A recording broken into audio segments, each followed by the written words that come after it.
I'm going to show you the #1 silent killer after 60 that doctors don't talk about, so stay tuned. As a doctor, I've treated thousands of patients with cancer, and in this video, I'm going to share my top tips on how to prevent and fight cancer.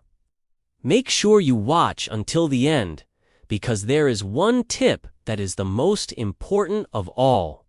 But before we get started, please take a moment to like this video and subscribe. Your support really helps me to reach more people with nutrition tips and health advice. You know, it's estimated that over 1.8 million people will be diagnosed with cancer this year alone in the United States. And that's why it's so important to learn about the risk factors for cancer and what we can do to prevent it.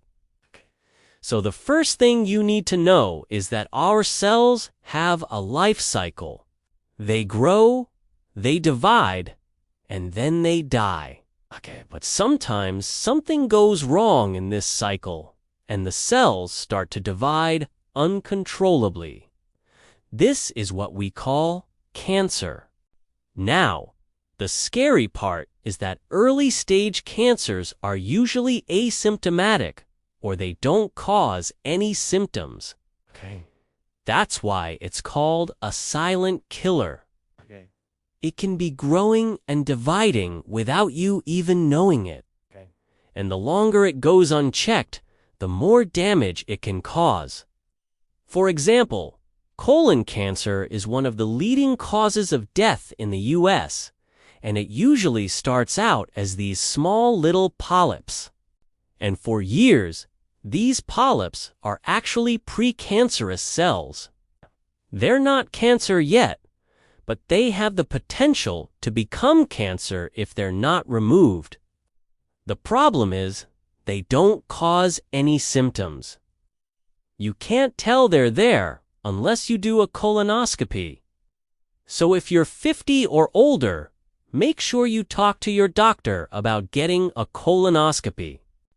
If you have a family history of colon cancer or polyps, you should probably start getting screened earlier. All right? Now the second thing you need to know is that there are certain risk factors that can increase your risk of developing cancer. One of the most common risk factors is age. The risk of cancer increases as we get older. This is because our cells just have more time to accumulate DNA damage. Another risk factor is a family history of cancer.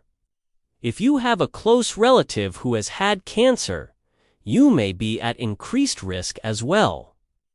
And of course, we know that smoking and tobacco use is a major risk factor for many types of cancer. But here's where it gets interesting. There are also certain dietary and lifestyle factors that can either increase or decrease your risk of developing cancer. For example, a diet high in processed meats, such as deli meats and hot dogs, has been linked to an increased risk of colon cancer.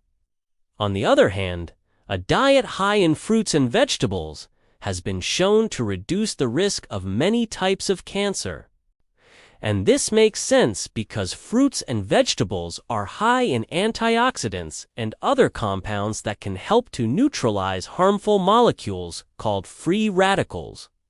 Free radicals are produced as a normal part of metabolism, but they can also come from things like pollution and tobacco smoke.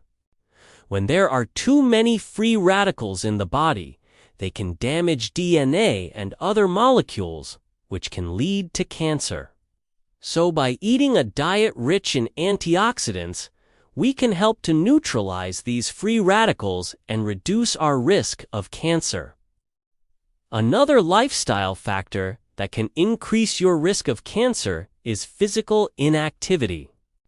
Inactivity has been linked to an increased risk of colon, breast, and other cancers.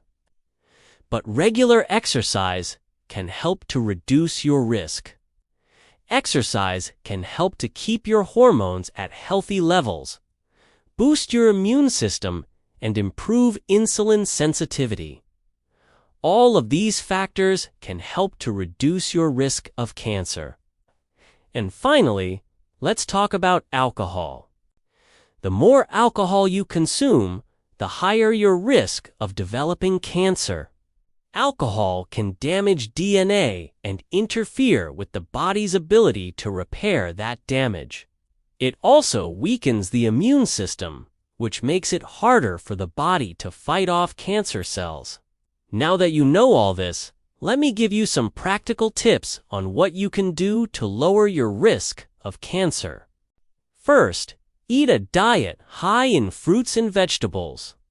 Aim for at least 5 servings of fruits and veggies per day. These foods are packed with antioxidants and other nutrients that can help to protect against cancer. Second, limit your intake of processed meats.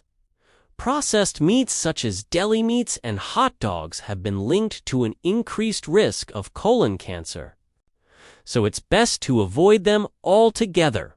Third, stay physically active. Aim for at least 30 minutes of moderate-intensity exercise most days of the week. Exercise can help to reduce your risk of cancer by keeping your hormones at healthy levels, boosting your immune system, and improving insulin sensitivity. Fourth, limit your alcohol intake. The more alcohol you consume, the higher your risk of cancer.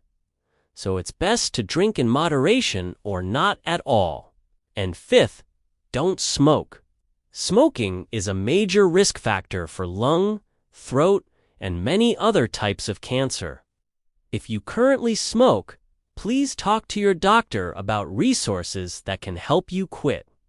Alright, I hope you found this video helpful. If you did, please like it and subscribe. And remember, knowledge is power. The more you know about cancer, the better you can protect yourself against it. So please share this video with your friends and family so they can learn about the silent killer. After 60, that no doctor will tell you. Until next time, I wish you all the best in your health and wellness journey.